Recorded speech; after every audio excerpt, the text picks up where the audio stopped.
শুরুতেই Dhaka premier league ক্রিকেটের খবর। নাইম ইসলাম জুনিয়র ও শুভাশিস রায়ের বোলিং নৈপুণ্যে রিজার্ভ ডেতে গড়ানো ম্যাচে প্রাইম ব্যাংক ক্রিকেট ক্লাবকে 82 রানে হারিয়েছে মোহামেডান। সাদা কালোদের দেয়া 255 রানের টার্গেট তাড়া করতে নেমে মাত্র 142 রানেই অল আউট হয় প্রাইম ব্যাংক। এদিকে রিজার্ভ ডের আরেক ম্যাচে তাসকিনের বোলিং তোপে বৃথা গেছে শামসুর রহমান শুভর সেঞ্চুরি। আবাহনীর কাছে 32 রানে হেরেছে গাজী গ্রুপ ক্রিকেটার্স। আকাশী নীলদের দেয়া 277 রানের লক্ষ্য তাড়া করতে নেমে 244 রানে অল আউট হয় গাজী গ্রুপ। মিরপুরের উইকেটে ব্যাটসম্যানদের জন্য বোলারদের বল বোঝাটা বোধ হয় অগ্নি পরীক্ষার মতো। তা না হলে মোহামেডানের দেয়া 225 রান কি এমন টার্গেট যা তাড়া করতে গিয়ে 150 রানের আগেই গুটিয়ে যায় প্রাইম ব্যাংক। রিজার্ভ ডেতে গড়ানো ম্যাচে এক উইকেটে 41 রান নিয়ে খেলতে নেমে শুরুটা ভালোই করেন সাব্বির ও মেহেদী। এই জুটিতে 72 রান যোগ করে সাব্বির রহমান 41 রানে আউট হবার পরপরই 50 থেকে 2 রান দূরে থাকতে আউট হন মেহেদী মারুফ। দলীয় স্কোর 3 উইকেটে 118। তখনও ম্যাচে ছিল প্রাইম ব্যাংক, কিন্তু নাইম ইসলাম জুনিয়র আর শুভাশিস রায়ের বোলিং তোপে তাসের ঘরের মতো ভেঙে পড়ে প্রাইম ব্যাংকের ব্যাটিং লাইন আপ। বাকি 34 রানেই 7 উইকেট হারালে মাত্র 142 রানে গুটিয়ে যায় শুভাগত হোমের দল। নাইম 4টি ও শুভাশিস নেন 3 উইকেট। হয়তো বা একটু সুবিধা পাইছি, বল সকালে একটু স্কিট করতেছিল, উইকেটে মুভমেন্ট করতেছিল। পেস বলার যেরকম শুভাশিস ভাই, আরিফ ভাই খুব ভালো ব্রেক তো দিয়েছে 2-3টা। তারপর হয়তো আমরা স্পিনাররা কভার করছি, আল্লাহর রহমতে ভালো হয়েছে। এদিকে বিকেএসপিতে আবাহনীর দেয়া 277 রানের টার্গেটে ব্যাট করতে নেমে বাজে শুরু করে গাজী গ্রুপ। তাসকিন আহমেদের বোলিং তোপে দলীয় 25 রানে 4 উইকেট হারিয়ে বিপাকে পড়ে গাজী গ্রুপ। অলোক কাপালি, ইলিয়াস সানিরা 2 অঙ্কের ঘরে পৌঁছালেও লম্বা ইনিংস খেলতে পারেননি।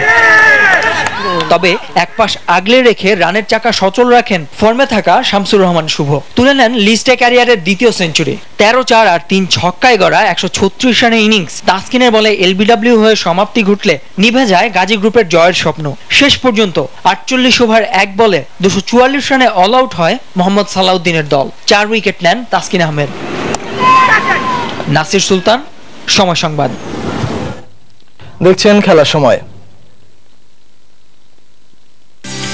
1 জুন বন্ধ হবে সকল অনিবন্ধিত সিম, তাই বায়োমেট্রিক পদ্ধতিতে এয়ারটেল সিম এখনই রি-রেজিস্ট্রেশন করে নিন।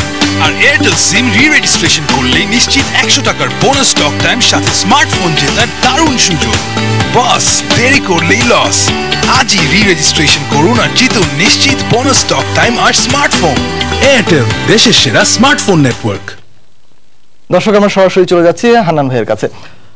হান্নান ভাই, আমরা আসলে ম্যাচ রিপোর্টটা দেখলাম।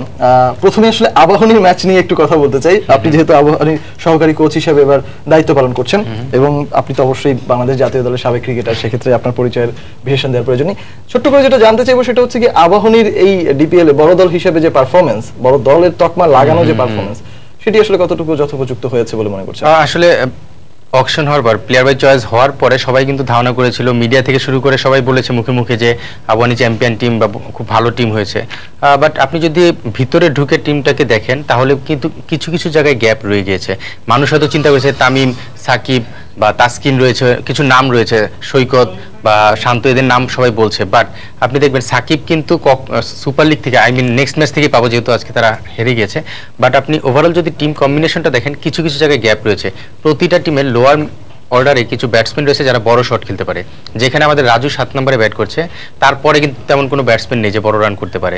ইভেন স্পিনে সাকলাইন আমাদের মেইন স্পিনার, তার সঙ্গে কিন্তু উল্লেখ করার মতো কোনো স্পিনার নেই। জুবাইরকে ট্রাম্প কার্ড হিসেবে আমরা কিছু জায়গায় ইউজ করেছি, বাট জুবাইর সেরকম কনফিডেন্টলি বল করেনি যেটা আমরা তার উপর বিশ্বাস রাখতে পারি। তো সব কিছু মিলে আবাহনীর নামের প্রতি বা যেভাবে টিমটাকে আলোচনা করা হচ্ছিল, সেই রকম টিম আমার কাছে মনে হয়েছে হয়নি, এবং এখন পর্যন্ত কিন্তু সেই জন্য পারফরমেন্সটা ওইভাবে। হান্নান ভাই, আপনি যখন এই কথাগুলো বলছেন সহকারী কোচ হিসাবে, যখন টিমটা গঠন করা হয় তখন আসলে কি আপনাদের এই মতামতের প্রাধান্যটা দেওয়া হয়নি, বা আপনারা কি আসলে ততটা দল গঠনের ক্ষেত্রে মুখ্য ভূমিকা পালন করতে পারেননি, এরকম কোনো আক্ষেপ আছে নাকি? আসলে ব্যাপারটা সেরকম না। আপনি দেখবেন প্লেয়ার বাই চয়েস যখন হবে তখন কিন্তু আপনার ইচ্ছা থাকলে অনেক কিছু করা যাবে না। যেমন আপনি যদি এখন বলতেন যে হ্যাঁ ফ্রি প্লেয়ার থাকবে, তাহলে কিন্তু অনেক প্লেয়ারকে আমরা বেছে নিতে পারতাম, আমাদের মতো করে আমরা টিমটা গঠন করতাম। বাট প্লেয়ার বাই চয়েস হওয়ার কারণে স্বাভাবিকভাবে আমরা হয়তো চিন্তা করতাম আমরা মাহমুদুল্লাহ, রিয়াদ, মুশফিক, এদের মতো ডোমেস্টিক যারা হিরো বা খুব ভালো ডোমিনেট করে টিমকে লিড করে, করে। সেরকম ক্যাপ্টেন হয়তো পেলে আমাদের খুব আরো ভালো হতো। তো আমি ভালো করছি না তা না, বাট স্টিল এরকম যারা ক্যাপ্টেন্সির এক্সপিরিয়েন্স রয়েছে ঢাকা লিগে তাদেরকে পেলে হয়তো আরো ভালো হতে পারতো।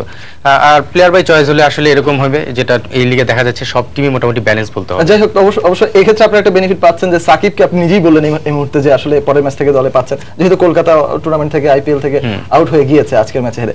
আরেকটা বিষয় আপনার কাছে জানতে চাইবো, সেটা হচ্ছে কি বিদেশিদের যে ব্যাপারটা, বিদেশিরা অবশ্য ঢাকা প্রিমিয়ার লিগে এবার যে খুব একটা বেশি প্রাধান্য বিস্তার করবে সেটা আগে থেকে অনুমেয় ছিল না, কারণ একটা দলে মাত্র একজন করে বিদেশি। তো সেক্ষেত্রে আপনারা প্রতি ম্যাচে দেখা যাচ্ছে যে আসলে বিদেশিদের নিয়ে একটু পরীক্ষাই হয়তো বা করছেন, পরিবর্তন করছেন। রজত ভাটিয়া, এর আগেও আমরা দেখেছি আমাদের আইপিএল খেলা আরো অনেক ভালো ভালো ক্রিকেটারকে, তো মনীষ পান্ডেকে। তো আসলে এই জিনিসগুলো কেন করছেন, বা একজনকে আসলে নিয়মিতভাবে কেন দলে রাখছেন না? আসলে এখানে কিছু ব্যাপার রয়েছে, যেমন আমাদের উদয় কল যে প্রথমে 4টা ম্যাচ খেলেছে, খুব ভালো ব্যাটিং করেছে, বাট তার ইংল্যান্ডের কন্ট্রাক্ট আগেই ঠিক করা ছিল যে